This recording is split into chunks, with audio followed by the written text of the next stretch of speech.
اللہ نے ان چیزوں سے روکا نہیں ہے. عورت شادی کرو، تمہیں اللہ نے اجازت دی ہے، اولاد ہے ان کی پرورش کرو، کمانا ہے تو کماؤ، سونا چاندی کماؤ، کون روکتا؟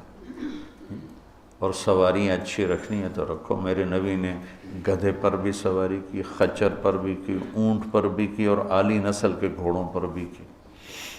تو آپ نے امت کے تمام طبقات کے لیے راستہ دکھا دیا.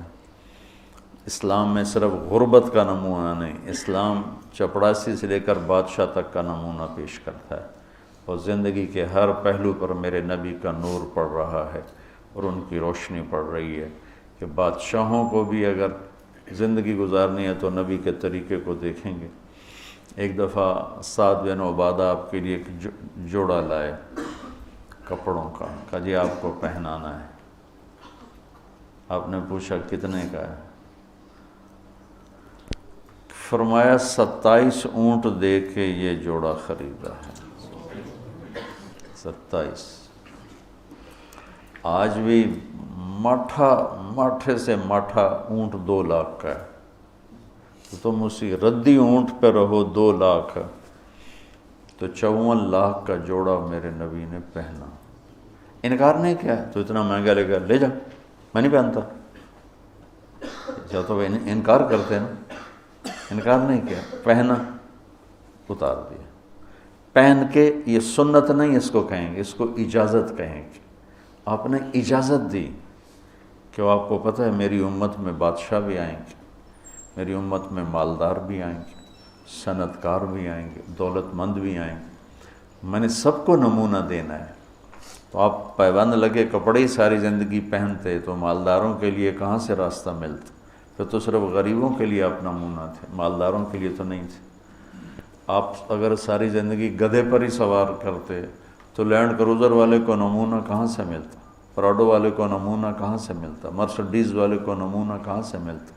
تو میرے نبی نے اعلی نسل کے گھوڑے، سجل، ثقب، سبحہ، ورد، یعصوب، یعقوب، یہ گھوڑوں کے نام ہیں جو خوبصورت.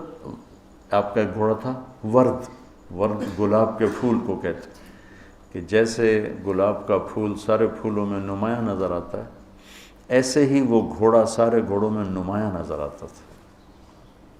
سبحہ تیرنے کو کہتے ہیں، تو اس کا نام سبحہ تھا. جب وہ دوڑتا تھا تو لگتا تھا تیر رہا ہے. تو آپ نے اپنی امت کے مالداروں کو بھی راستہ دیا اور اپنی امت کے غریبوں کو بھی راستہ دیا. ایک دفعہ سعد بن عبادہ، یا رسول اللہ آپ کی دعوت کرنی ہے. انہوں نے کہا کرو.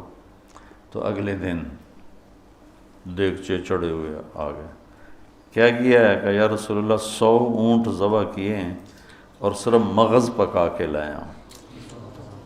آپ کہتے اٹھا کے لے جا. اتنا اسراف کیا تو نے؟ تجھے شرم نہیں آتی؟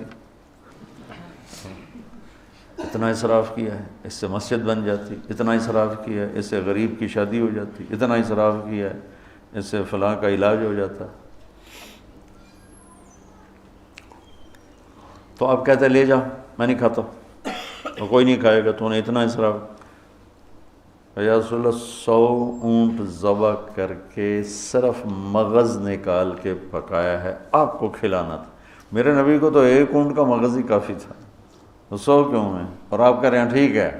لیکن مالداروں کو اجازت دے دی بڑی دعوت کرنے کی، بڑا ولیمہ کرنے کی، بڑی ضیافت کرنے کی. اور 100 اونٹ آپ نے جو جل لے جاؤ، غریبوں سے کہا لے جاؤ. 100 اونٹ تقسیم کر دیے اور صرف اس کا مغز نکال کے آ کے اللہ کے نبی کو کھلایا. تو میرے نبی پاک صلی اللہ علیہ وسلم پہ قربان جاؤں. اب زندگی کے ہر خوبصورت پہلو پر آپ نور نبوت چمک رہا ہے، آفتاب نبوت چمک رہا ہے.